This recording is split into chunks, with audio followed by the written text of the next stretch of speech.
నిన్న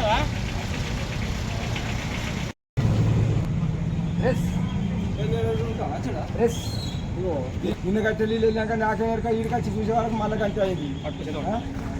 నేను చెప్తాను ఇగో నా పరిస్థితి అంత పెట్టి అంత నాది ఇప్పుడు బండి వచ్చింది వచ్చినట్టే నిన్నటి దూకు దూకు అంటే నిన్నటి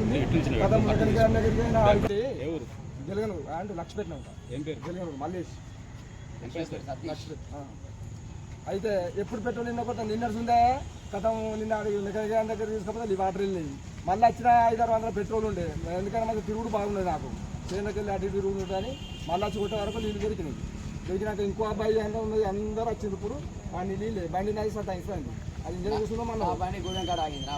నిన్నడుంది విన్నావా నిన్నడుందా మెకానిక్ తీసుకుపోతాను షోరూమ్ నుంచి ఇచ్చిన బండి కూడా మళ్ళీ ఆడిపోయి మెకానిక్ దగ్గరికి పోయి తీసుకపోతే అన్న నాకు పాలు దొరుకుతున్నాడు వాటర్ నీళ్ళు మళ్ళీ ఇప్పుడు చూసే వరకు నీళ్ళు వెళ్ళాయి ఏ నిన్న ఏదో విన్నాను ఎక్కడికి వచ్చాను అని నేను అనుకున్నాను మళ్ళీ తీరే టైం తీసుకు వచ్చే వరకు వాటర్ విన్నావా బండికి వచ్చేది నా బండి పరిస్థితి ఇంత ఘోరంగా ఉన్నాయి ఇగో విన్నావా అవ్వ బండ్లు లక్షలు బండ్లు పెట్టుకో బుద్ధి తగ్గించుకొని బండ్లకు వచ్చింది అమ్మ ఫస్ట్ కూర్చొని మూడో పెడితే ఇప్పుడు 1000 కాలేదు మళ్ళీ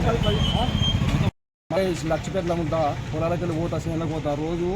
100 రూపాయలు కొట్టించుకుంటూ పోతా రోజు 100 ఇళ్ళ 100 కొట్టగానే నీళ్ళు వెళ్ళాక మరి ఏంటి నీళ్ళు వెళ్ళాక ఇంకో పొర వచ్చింది ఇంకో పొర నాకు తెలియదు ఇట్లా 5-6 పోతే నాకు నిన్నర్సింది బండి సతాయిస్తాను మెకానిక్ దగ్గరికి తీసుకుపోయినా మెకానిక్ దగ్గర తీసుకపోతే అన్న నీళ్ళు వెళ్ళాయని నీళ్ళు చూపించింది నీళ్ళు చూపించాక అవి ఏ కొన్ని వచ్చినాయో అని మనం అనుకున్నాం మళ్ళీ రోజు బండి డూకు అని కూడా 2 రోజుల పూట అట్లా పోతాను పోయే వరకు ఇవాళ తీరే టైంకు కథ వీడికి వచ్చే వరకు దాని కథ బయటపడ్డది అది కథ నా ఇంజన్ కూర్చుందో మరి ఇంజన్ ఏందో ఏం పోయిందో 10 మంది కైకిలో వచ్చి చేయను ఉన్నారు పట్టి పెట్టేది ఉండదు ఆ 10 మంది కైకిలో అనే కంగారు పోతాను పచ్చి కొట్టేది ఉంటే నేను ఎద్దు కిరాయి కట్టుకొని వ్యవసాయం చేసుకుంటాను ఇప్పుడు ఆ కిరాయానికి 3-4 వేల రూపాయలు ఇవ్వాలి ఇప్పుడు ఈ పరిస్థితి బండి ఈ పరిస్థితి నేను దూరం పోయి వెలుగనూరు పోవాలా రోజు వెలుగనూరు పోయి పంపులు వేసుకొని పొలాలకి చూసుకొని పత్రికలు చూసుకొని ఇప్పుడు నా పరిస్థితి ఏంది ఈ బండి 56,000 పెట్టి 78,000 పెట్టి బండి తీసుకుంటే నా పరిస్థితి ఏంటి ఇప్పుడు బండి ఇంజన్ కూర్చుంది ఇప్పుడు ఏం చేసింది ఇదేంటి ఇది న్యాయమేనా ఇది ఇంత న్యాయం ఉంటుందా అవ్వ జాగిరిలా